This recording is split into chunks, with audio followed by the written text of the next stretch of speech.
explain putting these two pieces together, which is pretty simple. You're just going to run a piece of foam tape while you got this together. Let's just take a mark here so we know where the back edge of that door panel is going to be at. So when we're putting tape on there, we'll make sure we're not putting any tape where it's not needed. The other thing is running this full door here, I was thinking about it, it's actually going to make the car a little bit wider. I don't know how critical your tech guys are at your local tracks, but it's going to widen the body out just a little bit if you use the thicker double-sided foam tape, like you can get it, pretty much your local hardware store type stuff. This tape works real well. It's basically a servo tape for RC cars. It actually holds the steering servo and your electronics and stuff like that. It can be picked up at most hobby stores that have any kind of remote control car. If it's anything decent for a hobby shop, you should be able to have some thin foam tape. We used to call it Bull-Link tape. I'm not for sure. I've been out of the slide car industry for some time. I'm not for sure if Bull-Link still has it around or not, but works real well. It's absorbs shocks, all kinds of stuff. Like I said, it's basically designed for RC cars. If you're at a slide car shop, they typically, shouldn't say typically, if they have like a road course or a hill climb or something like that, they'll run like a flexi car with wings or anything, big sideboards on it. This is a real good, super sticky tape. I'm not actually sure who actually even produces this.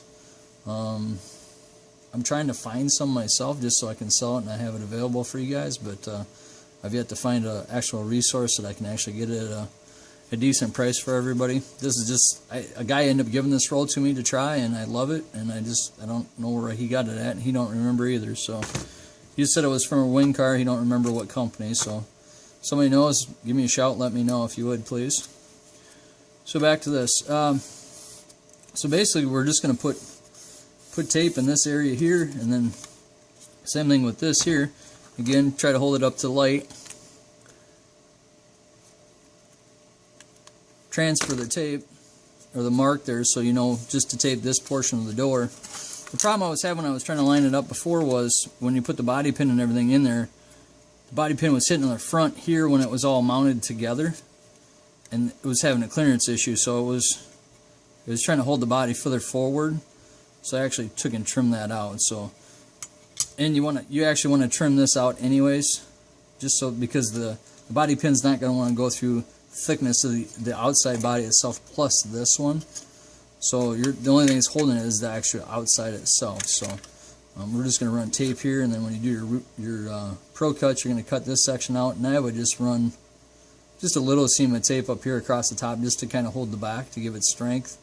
But basically you're going to take out the bulk of that. The bulk of the door is going to hold the